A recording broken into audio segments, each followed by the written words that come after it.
Janganlah makan dan minum dalam waktu 1 jam sebelum menerima komuni, untuk sungguh memberikan keistimewaan pada Kristus yang akan menjadi santapan rohani. Datanglah lebih awal untuk mempersiapkan peralatan-peralatan liturgi dan mempersiapkan diri sendiri. Seorang misdinar juga perlu mempersiapkan busana liturginya. Busana-busana liturgis yang dikenakan dalam perayaan misa memiliki 2 tujuan utama. Pertama, gereja adalah tubuh Kristus. Dalam tubuh itu, tidak semua anggota menjalankan tugas yang sama. Dalam perayaan Ekaristi, tugas yang berbeda-beda itu dinyatakan lewat busana liturgis yang berbeda-beda.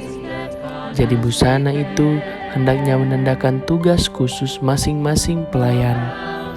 Di samping itu, busana liturgis juga menambah keindahan perayaan liturgis. Busana liturgis yang dipakai oleh misdinar. Bagian dalam adalah jubah panjang berwarna hitam ataupun merah, dan bagian luar adalah superpli berwarna putih.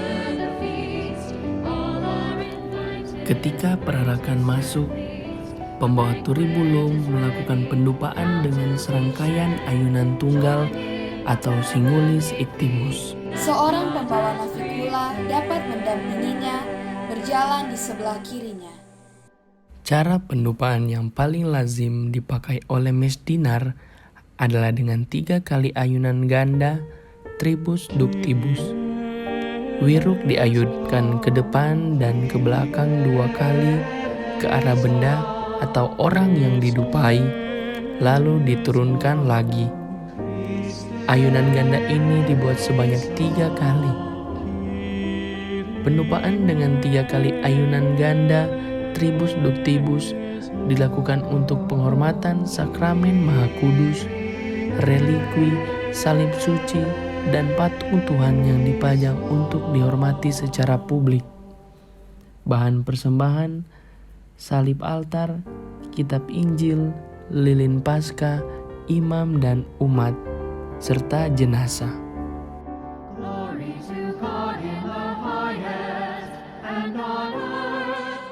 Pembawa salib menempatkan salib perarakan di tempat yang sudah disiapkan di sekitar panti imam, tetapi tidak menaruhnya bersandar di dinding.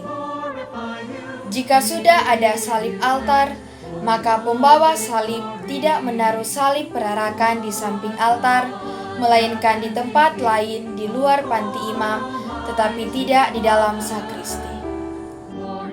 Tiang atau tongkat salib dipegang tidak menempel pada bagian badan.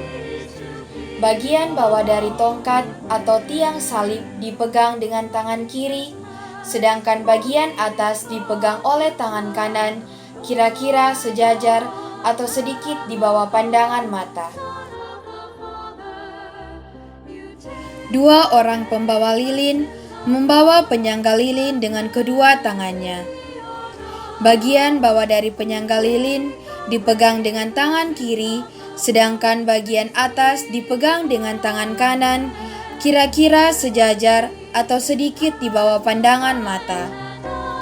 Pengaturan praktis tentang cara membawa lilin bisa juga disesuaikan dengan ukuran atau bentuk penyangga lilin. Kedua pembawa lilin ini harus bergerak serentak dan sejalan. Mereka harus dilatih membawa lilin pada posisi tinggi rendah yang kurang lebih sama, mengambil dan menaruhnya pada waktu yang bersamaan. Lilin-lilin tetap bernyala selama perayaan berlangsung. Jika ada pelayan yang membawa naviculum, maka ia dapat berjalan di sebelah kiri pembawa ukupan. Sebelum menjalankan tugasnya, setiap misdinar sudah mengetahui tugasnya masing-masing dalam perayaan serta mempersiapkan perlengkapan yang harus dibawanya sehubungan dengan tugas tersebut. Sebelum perarakan dimulai, para misdinar sudah mempersiapkan diri, mengenakan busana liturgis, dan menjaga keheningan di sakristi. Sebelum prosesi masuk dimulai, Miss Dinar membawa tempat dupa serta navikula kepada selebran agar ia membubuhkan dupa ke dalam pendupaan dan memberkatinya. Selama prosesi masuk, Miss Dinar membawa dupa dengan asap mengepul.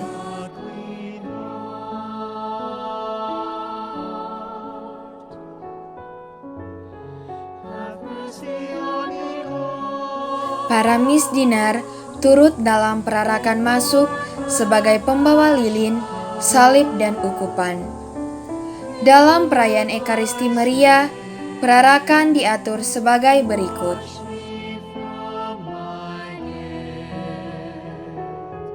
Paling depan adalah pelayan yang membawa pendupaan mengepul.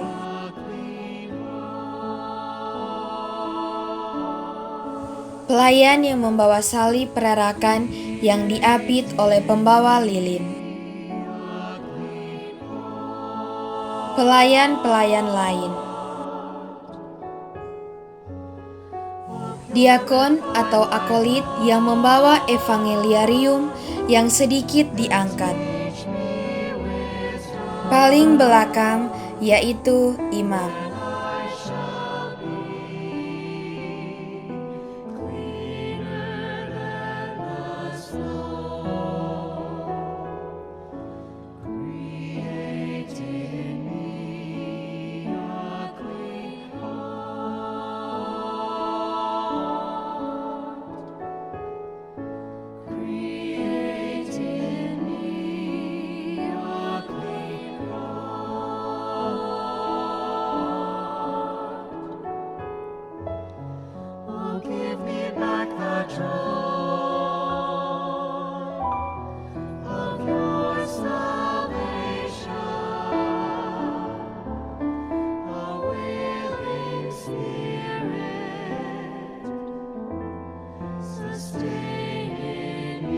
Setibanya di depan altar, Miss Dinar turut membungkuk hikmat.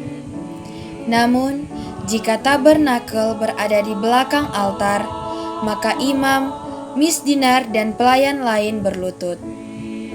Miss Dinar yang membawa salib dan lilin perarakan tidak perlu berlutut, melainkan membungkuk saja.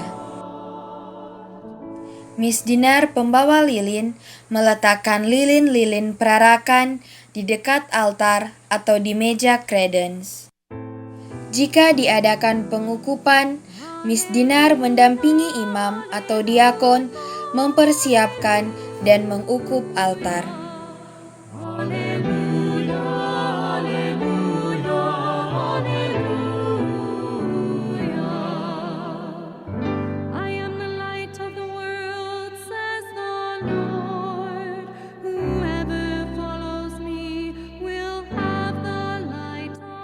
Pada saat imam mendupai altar sambil berkeliling, Miss Dinar dapat memegang jumbai kasula imam agar ia dapat mendupai tanpa halangan. Setiap kali selesai melakukan tugas, Miss Dinar menundukkan kepala ke arah imam, lalu kembali ke tempat duduknya.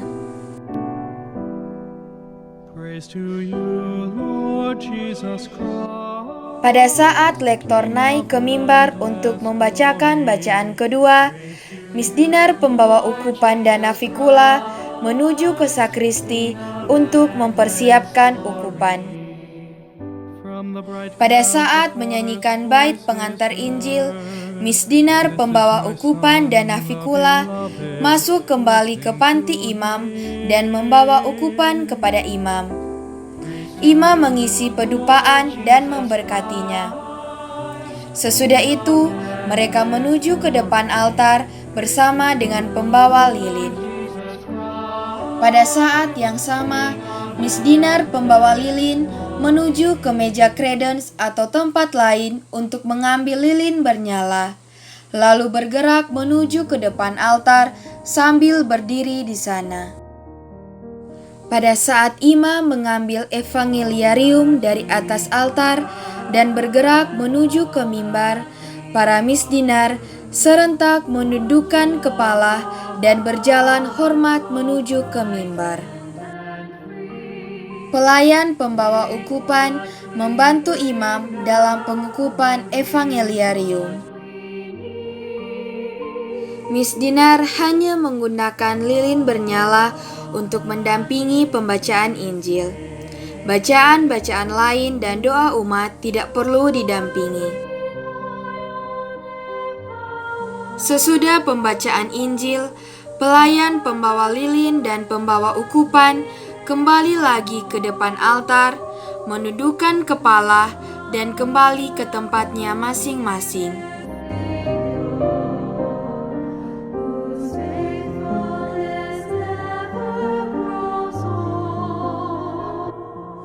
Dua orang Miss Dinar tanpa membawa lilin bernyala mendampingi umat yang membawa bahan persembahan menuju ke altar, yakni roti dan anggur dan bahan persembahan lainnya. Sesudah itu, mereka langsung membantu imam dalam persiapan persembahan, teristimewa mempersiapkan anggur dan air.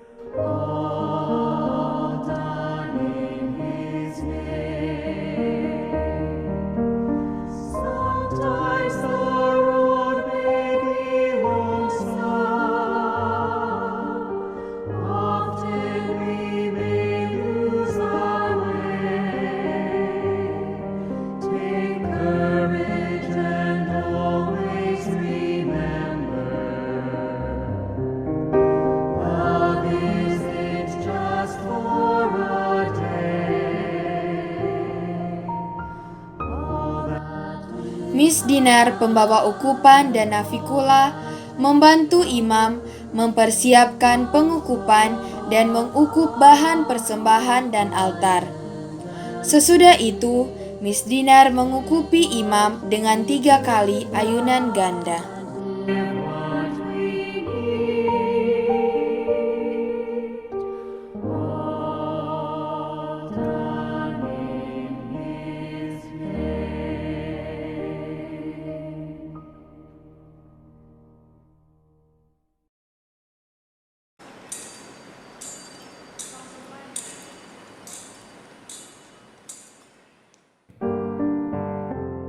Miss Dinar pembawa lilin membantu imam membuat pembasuhan tangan.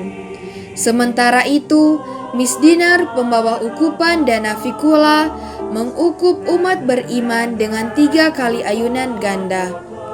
Miss Dinar menundukkan kepala sebelum dan sesudah mendupai umat.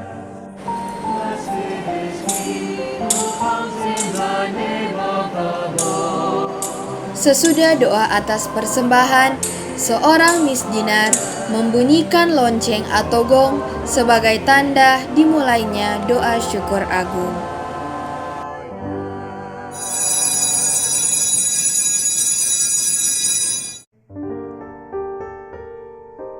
Pada saat umat menyanyikan kudus, Miss Dinar pembawa ukupan dan navikulum menuju ke depan altar.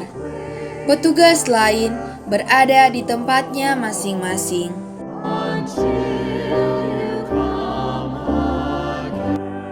Jika ada gong, seorang Miss Dinar mengambil posisi berlutut di dekat gong.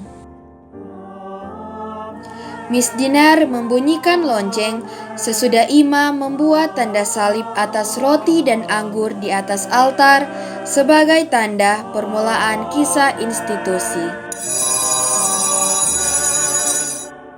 Pada saat tubuh dan darah Kristus diperlihatkan kepada umat, Miss Dinar membuat pedupaan dengan 3 kali ayunan ganda. Pada saat yang sama, gong juga dapat dibunyikan.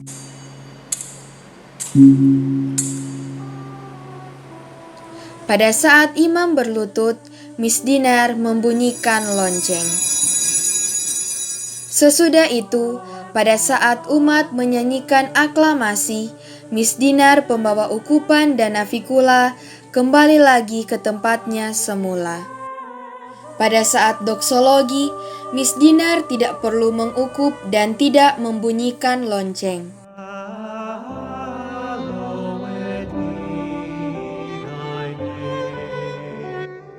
Miss Dinar dengan lilin bernyala mendampingi imam atau petugas lain yang membagikan komuni.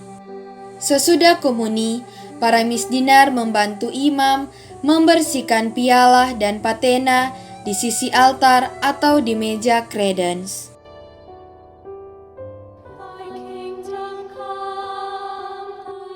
Salib dan lilin perarakan tetap dibawa oleh Miss Dinar dalam perarakan keluar.